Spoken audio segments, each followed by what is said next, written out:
চতুর্পাশে কতগুলো দাঁত। সাহাবায়ে কেরামদের জিজ্ঞাসা করছেন, বুঝতে পারছো তোমরা? হুজুর বুঝি নাই।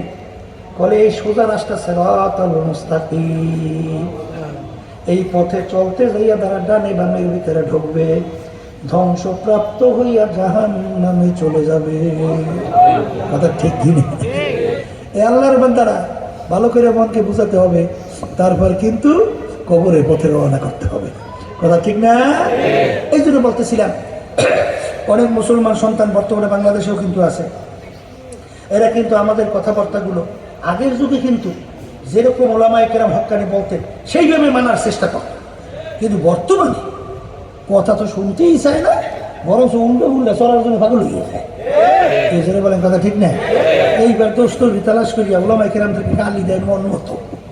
এক শ্রেণীর আছে, কিন্তু আমার বাজানদেরকে বলবো, ওলামায়ে কেরামকে গালি দিয়া তুমি নাজাত পাবা? যদি পাইতে আফসোস তোরা হাজার গালি দাও, কিন্তু যদি নাজাত না পাও তো ওলামায়ে কেরাম থেকে গালি দাও কেন যান?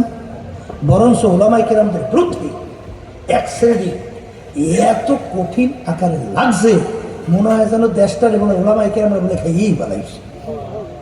উন্নয়ন বলে হয় না এদের কারণে, সব বলে একেবারে আধুনিকতা সব পাপ, মানে উন্নয়ন হয় না। তা দেশ হুজুরে খায় না খাজুরে খায়? হ্যাঁ, দেশ হুজুরে 53 বছরে চালাইছে, এই 54 বছর পড়ছে স্বাধীনতায়, দেশ চালাইছে খাজুরে না? তা দেশ হুজুররা খাইলো কেমনি? দেশ চালাইলে তোমরা, হুজুররা খাই কেমনি? তা দেশ যে কারা খাইছে এত পেপার পত্রিকা খুললি আমরা দেখি, শুধু খায় না, খাইয়ে যোগাযোগ করছে। আমাদের দেশে থাকেও সব পাচার করছে বিদেশে, বেগমপাড়া তৈরি করছে, কত কিছু, এর কোনো শেষ নাই। দেশ আমরা খাই নাই, কিন্তু আমাদের বিরুদ্ধে ওরা এত লাগছে কেন? লাগছে কারণ হলো, আসলে ওলামায়ে কেরাম বলেন বাজার, ঘুষ খাওয়া যাবে না, এটা আল্লাহর নিষেধ। আল্লাহর রাসূল বলেন, রাশি ওয়াল মুরতাশি কিলাহুমা ফিন্নার, ঘুষ দেউন না ঘুষ নেউন না দোনোটা জাহান্নামী। কথা হয় না? এখন হুজুররা বলে বাজান, আল্লাহ এবং আল্লাহর রাসূল বলছেন ঘুষ খাওয়া যাবে না, ঘুষ দেওয়াও যাবে না। এখন ঘুষখোররা তো এই কথা পছন্দ করে না। আজকে তো পছন্দ করে। এখন এটা আমরা বলছি না, আল্লাহ এবং আল্লাহ রাসূল বলছে। রাগ করলে আপনার আল্লাহ এবং আল্লাহ রাসূলের সামনে হয় না কখন? কি কথা ঠিক না? ঠিক। আল্লাহ বলেন সুদ খাওয়া যাবে না, আহাল্লাল্লাহুল বাইআ ওয়া হারামার রিবা, আমি তোমাদের জন্য ব্যবসাকে হালাল ঘোষণা করলাম, আর সুদকে তোমাদের জন্য আমি হারাম ঘোষণা করলাম। আমি বলছি না আল্লাহ। এখন যারা সুদখোর তাদেরকে যদি বলা হয় বাজান আল্লাহ নিষেধ করছে, সুদ খাওয়া যাবে না, সুদের ভিতরে জড়ানো যাবে না, তখন তারা ওই ওলামায়ে কেরামদের উপরে ক্ষিপ্ত হয়। কথা বলে না কেন? আমি বলছি না, আল্লাহ বলছেন পর্দা ফরজ। যাদের সঙ্গে দেখা দেওয়া জায়েজ নাই তাদের সঙ্গে দেখা দেওয়া যাবে না, এটা আমি বলি নাই, আল্লাহ এবং আল্লাহ রাসূল বলছে, আমরা শুনাই। বাজান তুমি জীবনেও 2 রাকাত নফল নামাজ পড়ো নাই, জীবনে 2 রাকাত তাহাজ্জুদের নামাজ পড়ো নাই, এই জন্য তোমার জন্য কোরআন এবং হাদিস অনুযায়ী 1 সেকেন্ডের জন্য কোনো জাহান্নামের হুকুম নাই। কিন্তু একবার যদি তুমি বেপরদা হও, যাদের সঙ্গে দেখা দেওয়া জায়েজ নাই তাদের সঙ্গে তুমি যদি দেখা দাও, বাজান কমপক্ষে একটা কবিরা গুনাহ আমল নামা জমা হবে, আর একটা কবিরা গুনার জন্য 7000 বছর জাহান্নামের আগুনের মধ্যে জ্বলতে হবে। আমি বলছি আমার বেলা বলছেন না, এইটা হলে তো মাথায় পাহাড় পড়ছে। বলে হুজুর এই যুগে চলে না, কথা ঠিক যাবে, কিন্তু কি করবো বলা লাগবে না, আসলে বলা লাগবে না। কে মানবেন কে না মানবেন সাথে তার জানি না, ওলামায়ে কেরাম বলতেই হবে। এই জোরে বলেন কথা ঠিক কিনা? আল্লাহ রাসূল সাল্লাল্লাহু আলাইহি ওয়াসাল্লাম বলেন, যেই হারাম মালের দ্বারা রক্ত এবং গোশত তৈরি হবে তার জায়গা জাহান্নাম ছাড়া হবে না। আসতে পারে বলেন বলেন সেই রক্ত এবং গোশত হারাম মালের দ্বারা তৈরি হবে। আল্লাহ রাসূল সাল্লাল্লাহু আলাইহি ওয়াসাল্লাম বলেন তার জায়গা জাহান্নাম ছাড়া হবে না। কি আমি বলছি না আল্লাহ রাসূল বলছেন? হ্যাঁ কি এরা শুনলে কি হারাম করলা আমাদের খুশি নেবে বেজান? কি আসতে কয় কি বেজান না খুশি? এই বিপদ তো ওই জায়গায়, কি ধরে বলে বিপদ ওই জায়গায় না? এ আল্লাহর বান্দারা, আল্লাহ রাসূল আল্লাহ বলেন তোমরা সুন্নাত তরিকের উপরে চলো। বর্তমানে এক শ্রেণী বাইরেছে সুন্নাত বলে লাগিয়ে না, আছে না নাই? আমার হুকুম না আল্লাহর হুকুম? আল্লাহ বলেন কুল ইন কুনতুম তুহিব্বুনাল্লাহ ফাত্তাবিউনি ইউহিব্বুকুমুল্লাহ। হে রাসূল আপনি বলেন যারা আমাকে মহব্বত করতে চায় তারা যেন আপনার অনুসরণ অনুকরণ আপনাকে মহব্বত করে। আমি বলছি আল্লাহ বলছেন। এখন বাইপাস আল্লাহর হাবিবের সুন্নাত বাদ দিয়ে আল্লাহ রাসূলকে বাদ দিয়া কেউ আল্লাহরে পাইবে? বলে কোরআন কারীম আয়াত মিথ্যা হয় না? নাউজুবিল্লাহ কোন।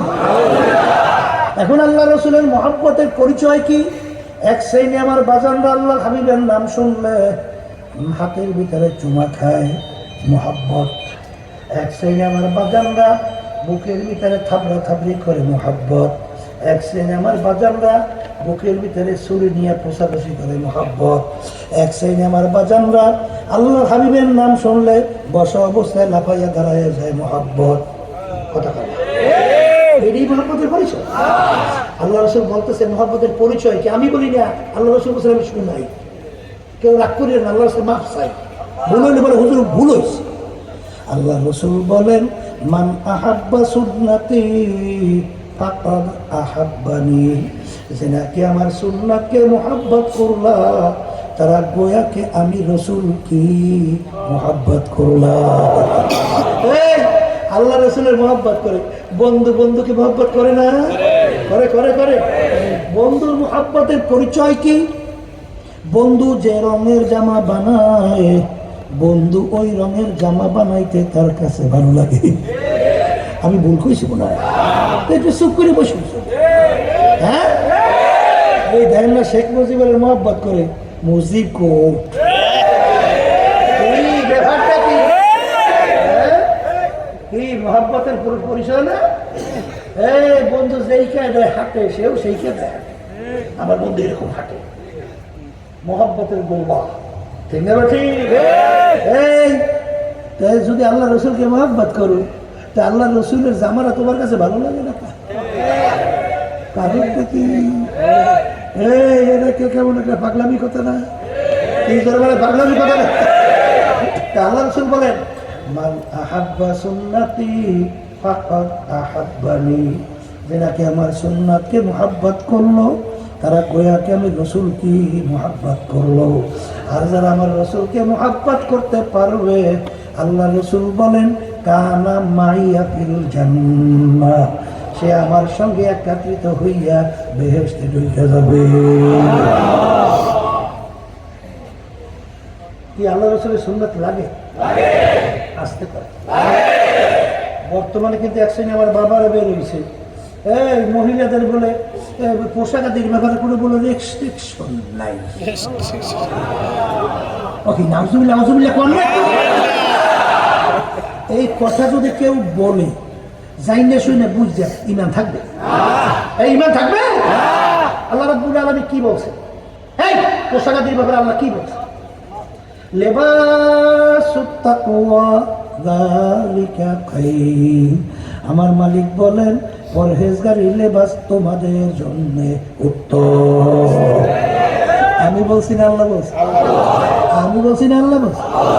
তাই মহিলাদের পোশাকের কোনো রেস্ট্রিকশন নাই, পুরুষের লেবাসের কোনো রেস্ট্রিকশন নাই। কয় কারা বলে কারা? বুঝতে হবে। গ্রামে একটা কথা আছে, একজনের শখ যাচ্ছে, শখ আছে না অনেকে শখ জাগে? এই অনেকে হাতের ভিতরে বিভিন্ন অঙ্কন করে না, দেখছে না? দেখলে পাগল আছে একজনের শখ জাগছে, ও হাতের মধ্যে ওই বাঘ আঁকতো, বাঘ কি আঁকবে? বাঘ। এখন বাঘ আঁকতে হলে অঙ্কনকারীর কাছে যাওয়া লাগে না?